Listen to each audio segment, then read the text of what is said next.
Menene information gathering? So information gathering yana magana ne akan tattara bayanai. Kafin kai hacking ɗin abu dole sai ka tattara bayanai.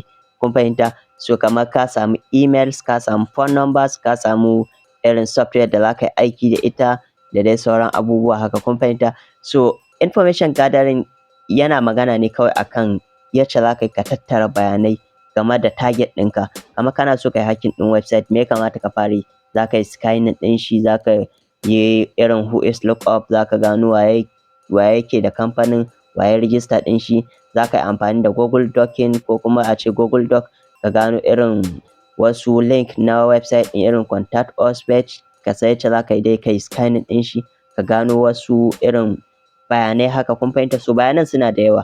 Bayanan za su iya haɗawa da irin testing ɗin security na kamfani, ka gano weaknesses wato raunuka kenan ko vulnerabilities. Kun fahimta? Ka gano irin hanyar da haka za su iya bi su yi hacking ɗin wani abu haka. So wannan shine abu na farko da ya kamata ka fara yi kafin ka yi hacking. So dole sai ka fara tattara bayanai. So shi ake kira da information gathering. Okay, so Allah ya taimaka.